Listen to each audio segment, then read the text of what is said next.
नमस्कार। Happy new year. हम सब एक दूसरे को यही बोलते हैं ना। पर जरा रुक कर सोचिए, इस नए का असली मतलब क्या है? क्या बस कैलेंडर पर एक तारीख का बदल जाना? आज हम एक अलग ही तरह की नवीनता की तलाश में निकलेंगे। एक ऐसी नवीनता जो हमेशा रहती है, जो कभी पुरानी नहीं पड़ती। तो चलिए साथ मिलकर इस सच्ची नवीनता के राज को खोलते हैं।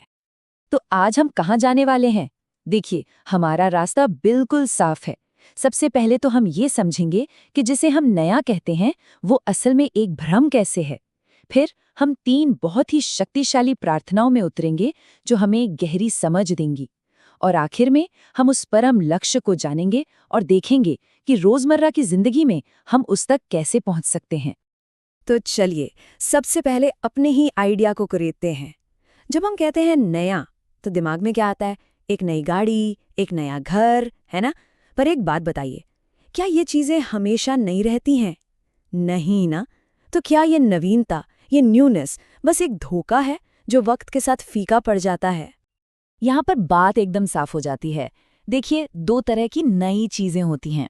एक तरफ है दुनिया की नई चीज, मतलब कोई भी चीज जो इंसान ने बनाई है। उसकी एक शुरुआत होती है और हाँ, उसका एक अंत भी होता है। वो पुरानी पड़ जाती है, टूट जाती है, खत्म हो जाती है। लेकिन दूसरी तरफ एक ऐसी नवीनता है जिसे हम सच्ची नवीनता कह सकते हैं। वो हमेशा से है और हमेशा रहेगी, कभी पुरानी नहीं होती। इसे समझने के लिए एक बहुत ही खूबसूरत उदाहरण है। जरा सोचिए, एक चमचमाती नई बिल्डिंग 100 साल बाद क्या होगा? खंडहर बन जाएगी, है ना? पर उसके ऊपर जो आसमान है वो तो वैसा का वैसा ही रहेगा। वो कभी पुराना नहीं होता। बस यही है सच्ची नवीनता। इसी को परमात्मा कहा गया है। दुनिया में सब कुछ पुराना हो जाता है सिवाय इसके। तो सवाल ये उठता है कि इस सच्ची नवीनता तक पहुंचें कैसे, इससे जुड़ें कैसे? इसके लिए हमें 3 बहुत गहरी प्रार्थनाओं का रास्ता दिखाया गया है। ये 3 सीढ़ियां हैं, समझ लीजिए, जो हमें उस हमेशा नए रहने वाले एहसास तक ले जाती हैं। तो चलिए पहली सीढ़ी पर कदम रखते हैं। तो हमारा पहला कदम, पहली प्रार्थना है पवित्रता, यानी निर्मलता। और हाँ, यहाँ हम नहाने धोने या साफ सफाई की बात नहीं कर रहे हैं। नहीं, ये मन की, आत्मा की सफाई है। एक ऐसी हालत जो आगे के पूरे सफर की नींव है। निर्मलता का मतलब क्या है? इसका मतलब है कि मन इतना सेंसिटिव, इतना कोमल हो जाए कि जरा सी भी गलती होने पर अंदर से गहरी तकलीफ हो, एक बेचैनी हो उठे। ये वो स्टेज है जहां इंसान हर उस अटैचमेंट से, हर उस जुड़ाव से आज़ाद होना चाहता है जो उसे गलत रास्ते पर ले जाता है।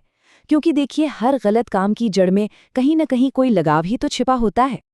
इस बात को एक छोटी सी कहानी से समझते हैं। सोचिए, एक बहुत बड़े संत थे जिनके बारे में कहा जाता था कि उनका आशीर्वाद कभी खाली नहीं जाता। तो जाहिर है, लोग उनके पास आते थे। कोई पैसा मांगता, कोई कामयाबी, कोई अच्छी सेहत, सब कुछ। फिर एक दिन एक नौजवान आया। उसकी मांग सबसे हटकर थी। उसने न धन मांगा, न दौलत। उसने बस हाथ जोड़कर कहा, महात्मा, मुझे बस इतना आशीर्वाद दीजिए कि मुझसे जीवन में कभी कोई पाप न हो। अब ये सुनकर वो संत हैरान रह गए, एकदम चुप। उन्होंने सोचा, अरे, मैं तो लोगों को दुनिया की चीजें बांट रहा हूं और ये लड़का, ये तो असली खजाना मांग रहा है। उन्होंने उस नौजवान से कहा, बेटा, 1 मिनट रुको, पहले मुझे भगवान के पास जाकर यही आशीर्वाद अपने लिए मांगने दो। सोचिए, कितनी बड़ी बात है ये। इससे पता चलता है कि निर्मलता की असली कीमत क्या है। तो ठीक है, पहली प्रार्थना हो गई निर्मलता की, मन साफ हो गया। पर अब क्या? इस साफ मन का क्या करें? इसे कहाँ लगाएं? यहीं पर आती है हमारी दूसरी प्रार्थना। ये हमें सिखाती है कि अपने मन की सारी एनर्जी को, सारे लगाव को बस एक ही जगह पर फोकस कर दें। इस दूसरी प्रार्थना को कहते हैं नेह। नेह मतलब डिवाइन लव। एक ऐसा प्यार जो सिर्फ और सिर्फ परमात्मा के लिए हो। इतना गहरा, इतना इंटेंस प्यार कि उसके सामने दुनिया के सारे अटैचमेंट, सारे रिश्ते नाते अपने आप छोटे लगने लगे, फीके पड़ जाएं। हमारी जो जुड़ने की आदत है ना, उसका बस एक ही एड्रेस होना चाहिए और वो है परमात्मा। इसके लिए भी एक छोटी सी कहानी है। एक मंदिर में 2 पुजारी थे। दोनों में बहस हो गई। एक कहता भगवान के आगे घी का दिया जलाएंगे, दूसरा कहता नहीं, तेल का दिया जलाएंगे। अब जब भगवान से ही पूछा गया तो जवाब क्या मिला? जवाब मिला, मुझे न घी का दिया चाहिए, न तेल का, मुझे तो अपने भक्त के प्रेम का दिया चाहिए।